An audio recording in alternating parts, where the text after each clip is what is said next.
Hey friends! G'day!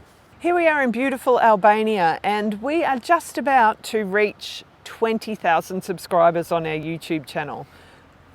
Crazy, Wow. hey? I know, like who would have thought that we would get anywhere near that many subscribers? So we want to start this video by thanking each and every one of you who has not only subscribed but who has watched one of our videos, liked, commented. It means the world to us. So before we even start, thank you so much. Such a massive help, yeah. Yeah. We posted on our community tab a couple of weeks ago asking you guys for questions that you wanted answered. So in this video, we're going to answer some of those questions. Thank you everyone who sent in a question. We will get to them over the course of this video. It might look a little bit choppy, but yeah, we've kind of recorded in different areas and I've tried to kind of edit the questions and answers together that relate to one another. So the first one is from Chachi's Motorhome Travels, who asked, if we could go back and do it all again, would we do anything differently? Maybe start 20 years earlier. So we have a bit more energy. If we could, yeah, the knees are starting to give way. We're just talking about that today as we're climbing over the rocks. I think for me, the only thing that I would like to do differently is to travel a little bit slower. And just because of the way that, you know, our life is organised at the moment, I guess that isn't really possible for us. So if you're a regular viewer, you probably know, but for those of you who don't, we're actually travelling 50% of the time. So I'm living in the van full time. Nigel goes away to work for 6 weeks at a time and comes back for 6 weeks. We've basically got to do 12 episodes, 12 videos in 6 weeks. You know, enough Film footage. them, yeah. Yeah, enough footage for 12 and 6. Yeah, you did right. If there's anything we could do differently, it'd be go slower. Well, the next question that we have is from Graham Ashton. He asked a two-part question. Firstly, how many dives has Nigel done and how many times has he gone backwards and forwards to work? Let's answer the work question first. Nigel works in the Middle East 6 weeks on, 6 weeks off, and I have lost count of how many times he's gone back to work. Good morning. The next question comes from Margaret, who asks, if possible, could Nigel make a video on his work, spending a day or a week while out on the job in Saudi Arabia? I think that would be interesting to see. Well, here we are in Saudi Arabia, somewhere near Jeddah, so no better place to answer this question. And rather than creating another video, we'll provide a link in the description below, which will take you to one that we posted about 13 months ago.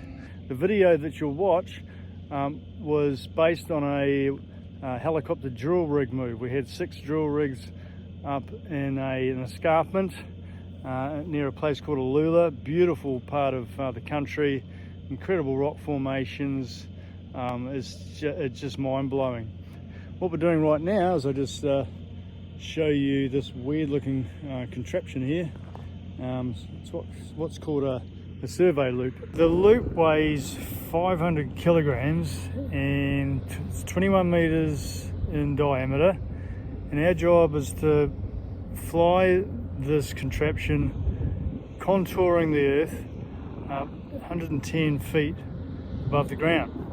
And then just a quick caveat, this video's been filmed over a series of days, and I've had to go inside the machine to hide from the sun because the phone literally keeps overheating. That's how hot it is. I was about to say that we've just done 2 flights, which equates to 4 hours in the saddle, and we just put the helicopters to bed. It was only 10 o'clock when I landed, and it was already touching 40 degrees.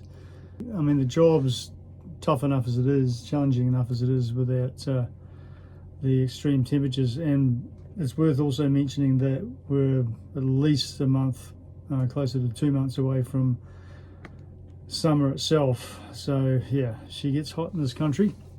Now on board the aircraft, behind me here, there's an array of computers. And do not ask me what goes on there, because that's got nothing to do with me. It's all part of the technician's side of things, but that's where all the data is collated and stored, and then it's onto a hard drive, and then that goes to the processor. What I'm more interested in is this device up here. It's a navigational device. The device displays a grid line pattern and highlights the line that you're about to join, and we're required to remain within 20 metres either side of the centre line, whilst we are 110 feet above the ground, as I already mentioned. I can't say exactly what they're looking for. It's a little bit secret squirrel, and we might get told off for getting too deeply into it, but that's what we're doing on this particular project. All right, so I'll leave you there. Time to go to work.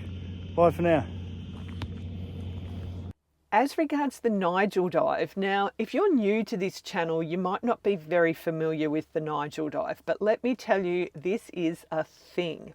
So when we were traveling around Australia, I don't even know how it started. It was just one of those things that Nigel was mucking around one day and did this silly dive, and I filmed it and I put it up on Instagram, and people just loved it. So it then became a thing that Nigel would do it everywhere where we were in the water.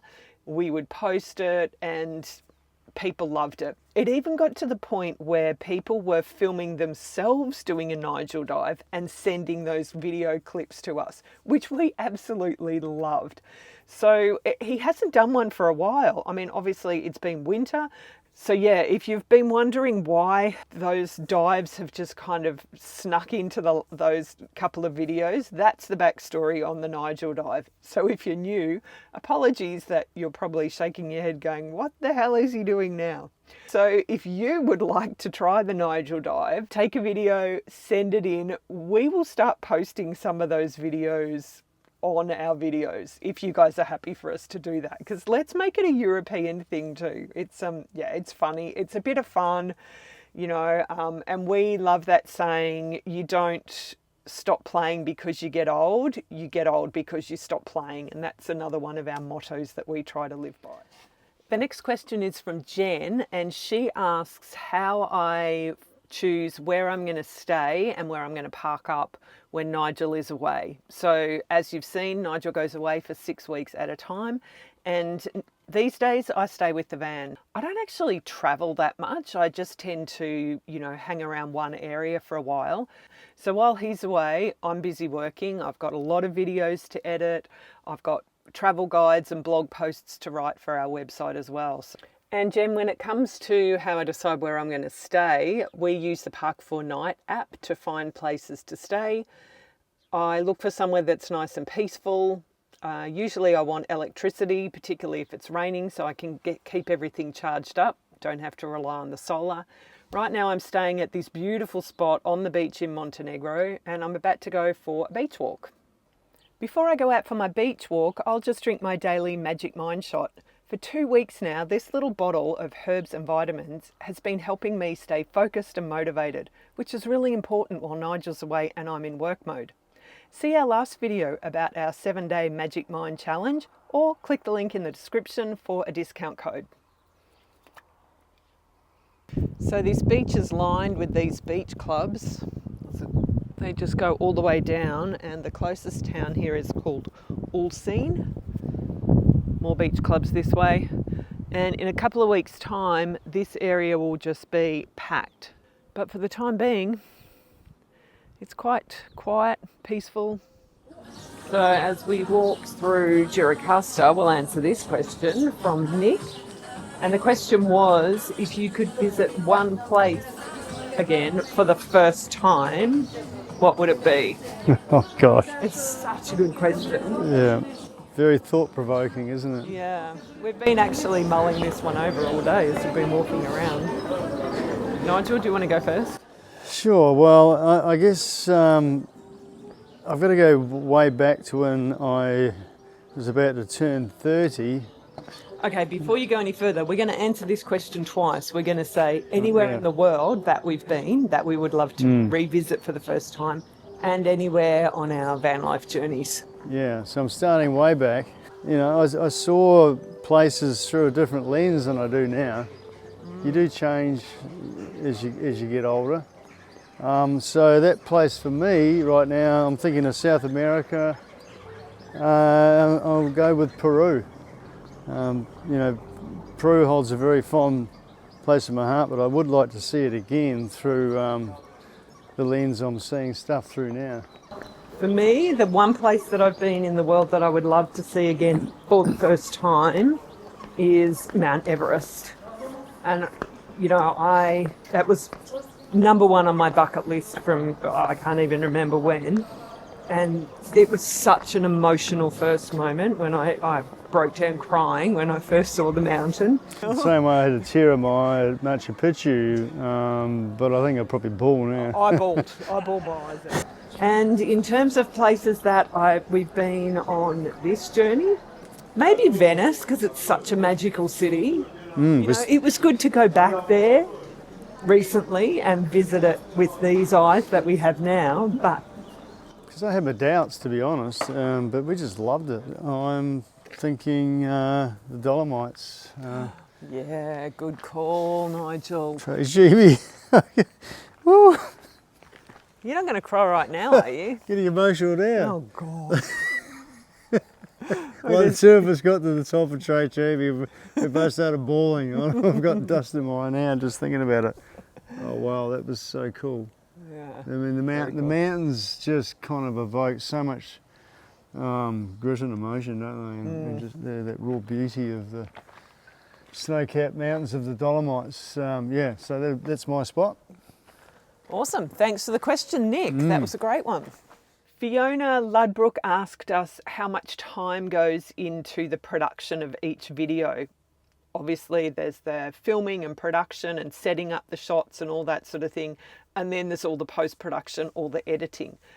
It does take quite a bit of time, both for the filming and for the editing. So, for example, if we're out on a hike, we will set up the camera, walk past the camera, then someone has to go back and get the camera. So obviously if we're kind of walking up steps or climbing or whatever, that person, I usually make Nigel do it, has to, you know, go backwards and forwards several times. So a 3-hour hike might become a 4.5 hour hike by the time we do all the filming, put the drone up, all that sort of stuff. But you know what, we love it. And just as much as we do it to showcase the areas that we're visiting for you guys, we also do it so that we have something to look back on when we're 85 and doddery and, you know, our knees have completely given out on us. In terms of the post-production, it usually takes me anywhere from 1 day to 3 days to do the editing. Fiona also asked if we could do a behind the scenes. If that's something that you guys are interested in, we may well do that. But for the time being, you can find a lot of our behind the scenes stuff on our Patreon community. We try and do a behind the scenes video for our Patreons each week. And I'll pop a link down in the description for you for that. So the next question, which came from Maria, she's new to our channel and has been really enjoying the Sicily series. And she wanted to know, what is our favourite place in Italy? That's a tough one, isn't it? That's a very tough one as well. We talked about our new favourite city being Palermo. Now, that was after Napoli, which we loved. That became our favourite, and then Palermo. Yeah, and then I think I already mentioned in another question the Dolomites was just a beautiful area. So, yeah, in terms of the outdoors, I'm gonna say the Dolomites, the Tre Cime, and in terms of a city, I'm going to say Palermo. Yeah, and it's the beauty of Italy is it's so diverse. Every little part of it is different. So I think, but I would have to agree with Nigel. The Dolomites for the outdoor beauty, and Palermo is such an amazing city. But we love Italy. We've still got a lot of Italy to see, so we're actually going to be heading back there.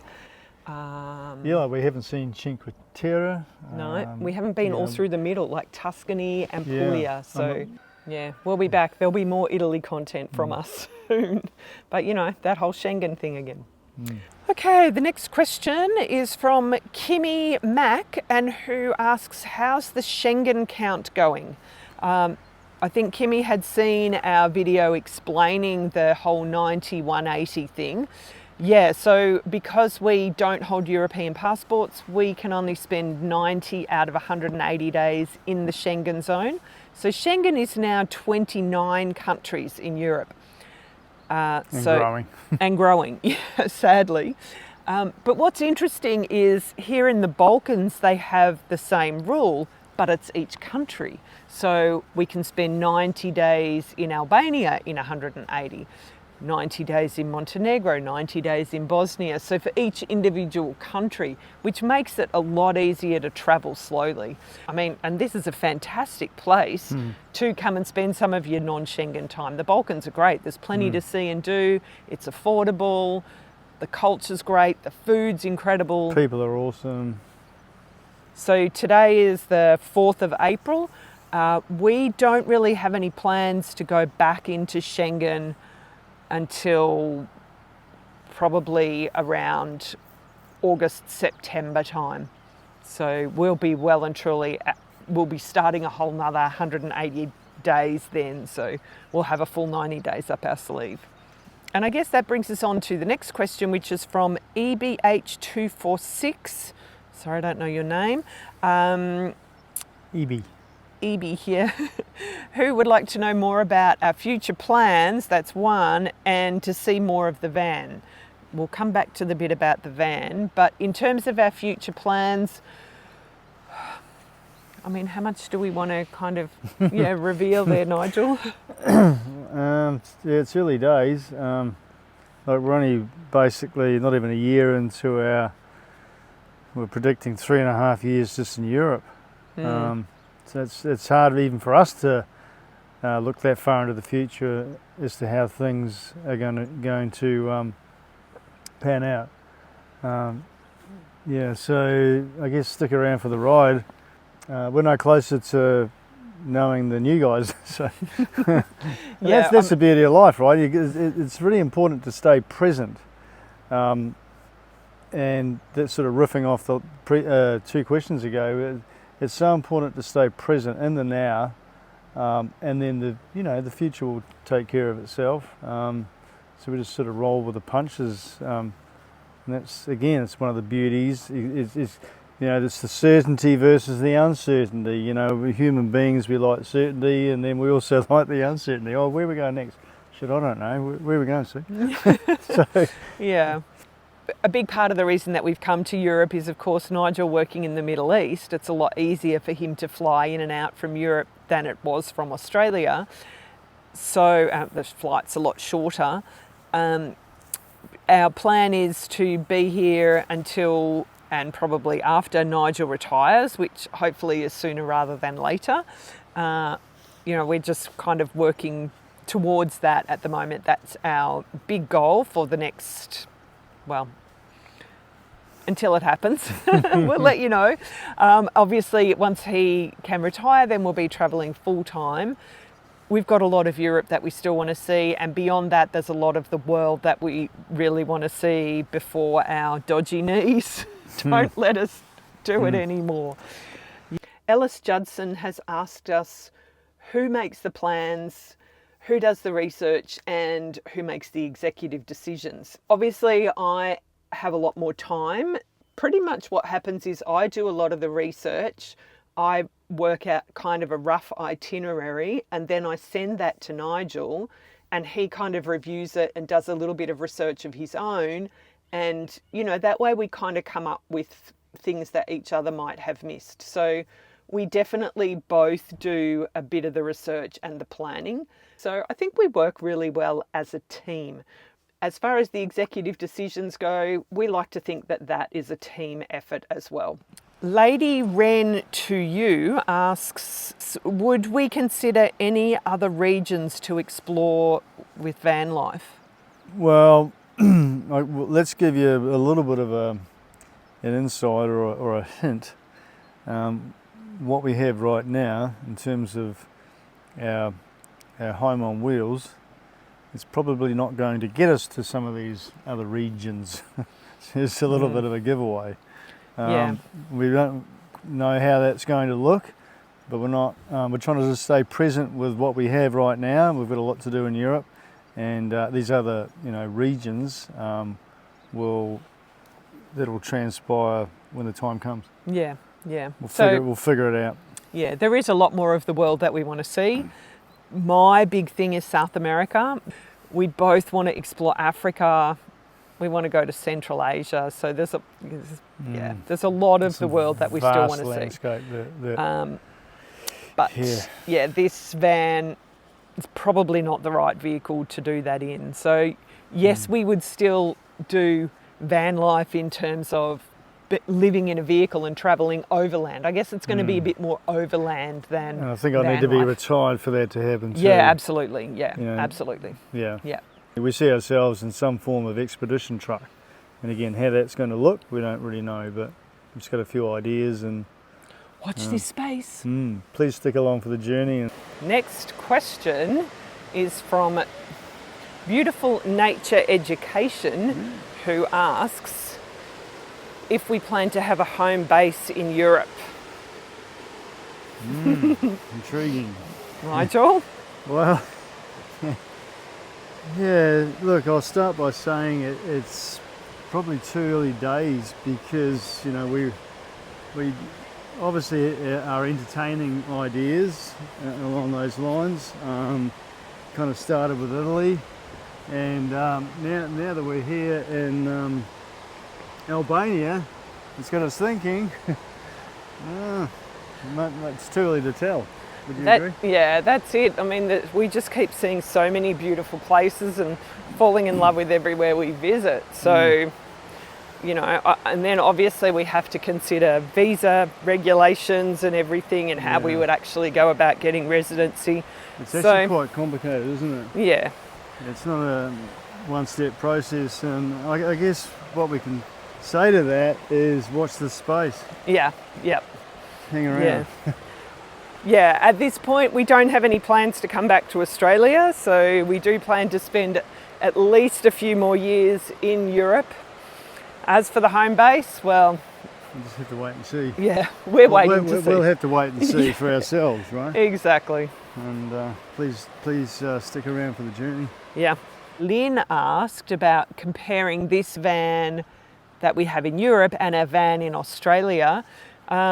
So we haven't actually done a van tour of this van, so stick around. Thanks for, I guess, prompting us to do that. Yeah, that's definitely one that we will do. So that'll probably come out in the next couple of months.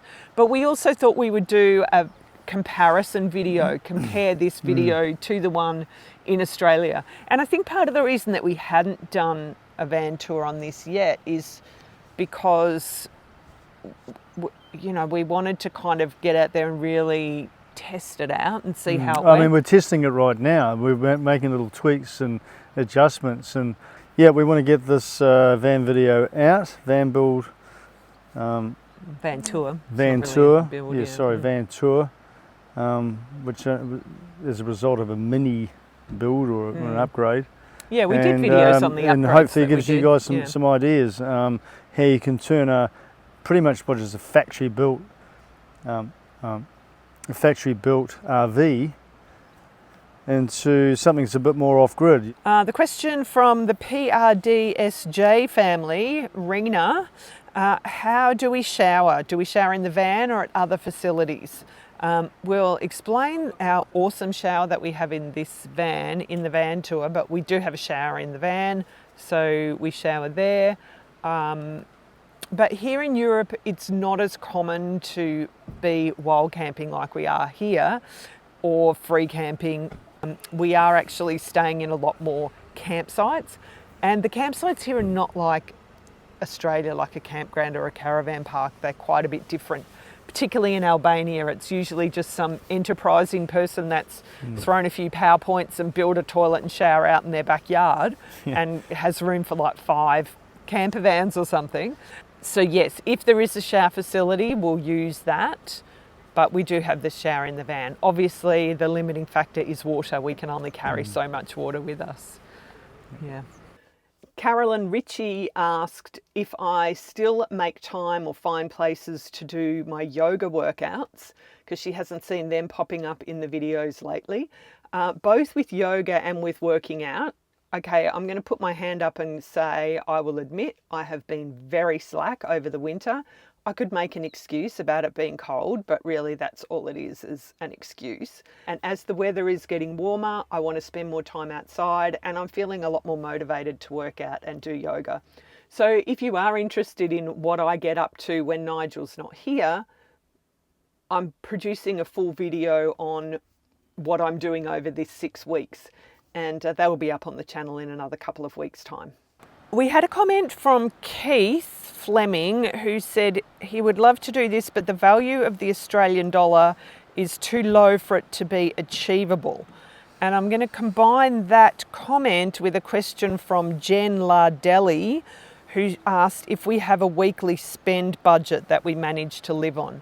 So we can compare the cost of van life in Europe, the countries that we visited, and we've been to quite a few now, with van life in Australia. In Australia, we do think that Europe is a lot more expensive, but one of the biggest expenses that we have in Australia is fuel. We've got such big distances, and Yeah, I've been back from work for over 3 weeks, and we haven't filled the van up with fuel. You did it, 4 weeks ago? Yeah.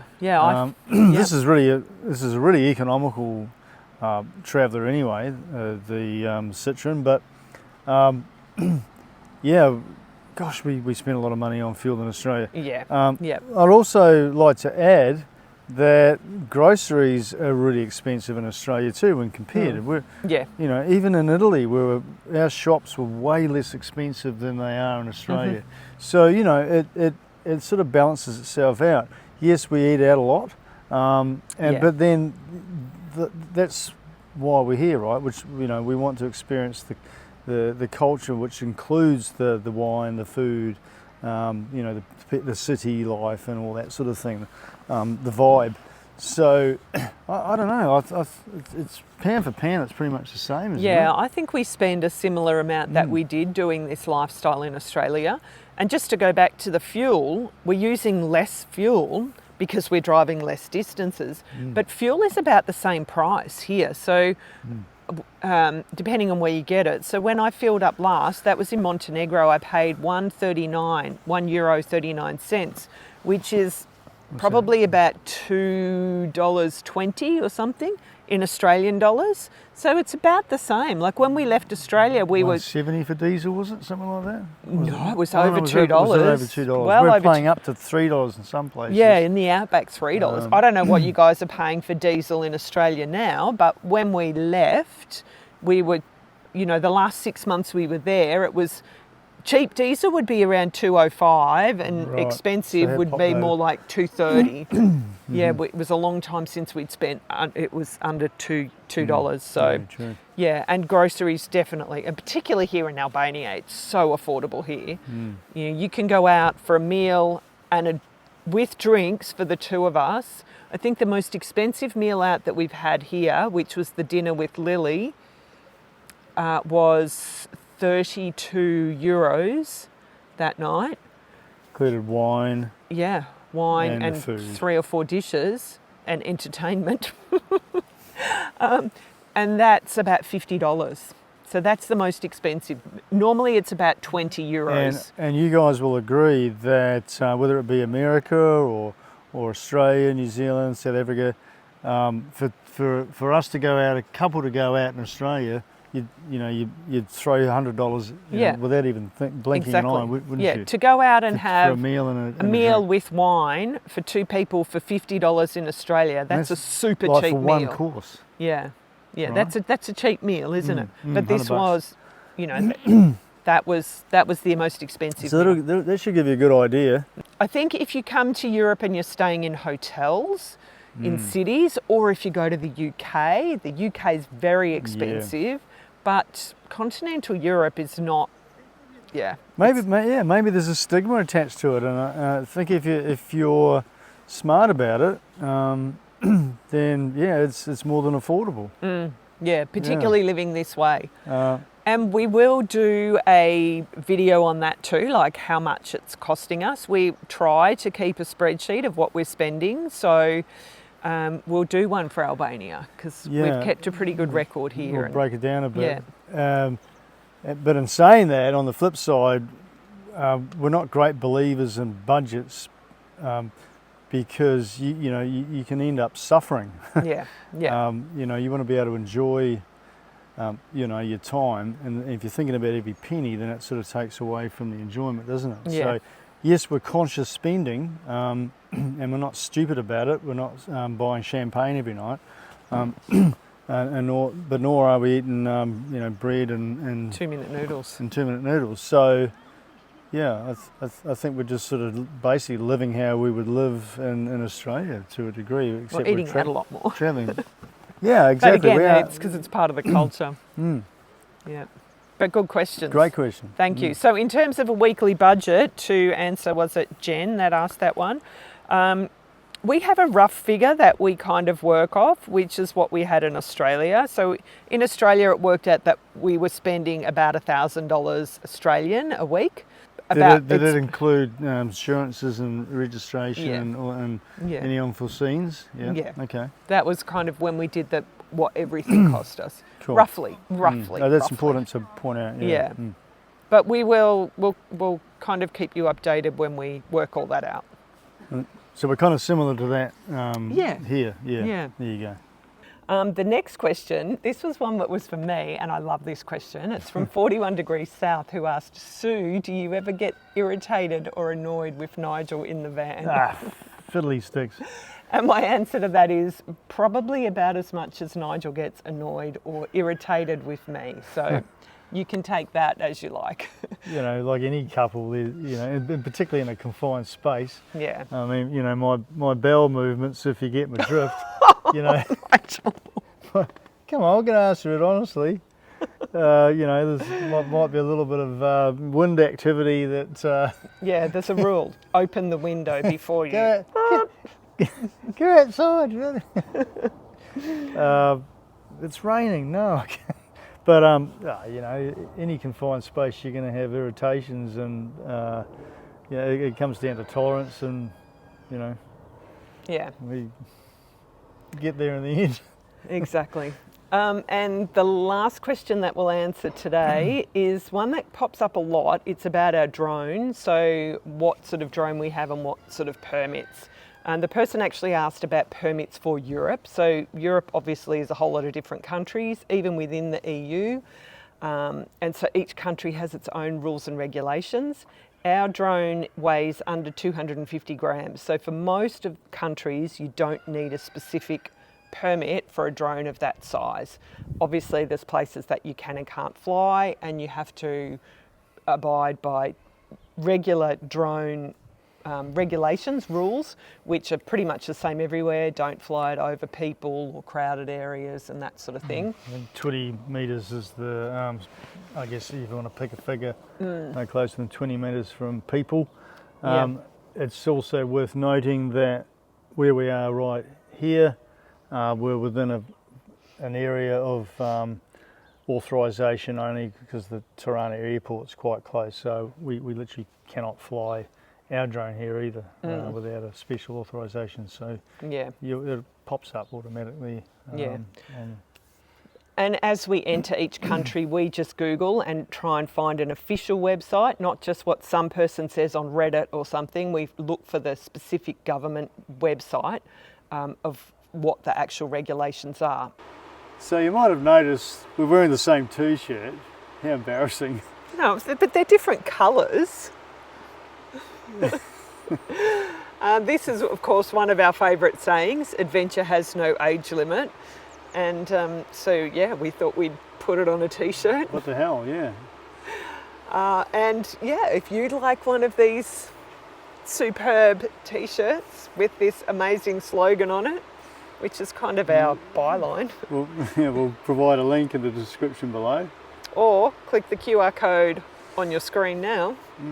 You could be 5, you could be 50, you could be 105. With dicky knees, the point is, get out there and do it. by the motto. Adventure has no age limit. And what's really cool is we were doing this video to celebrate achieving 20,000 subscribers. What just happened? It just ticked over. We just ticked over. 20,000 on the knocker. Hooray! So yeah, thank you so much everyone for all of your support. Anytime you've got questions, you can always send us an email or pop them in a comment to a video. We do try and get back to all of the comments, except the trolls, and we just delete them, but you know, that's life. But yeah, thanks so much for your support. We hope you've enjoyed this Q&A, and we will see you on the next video.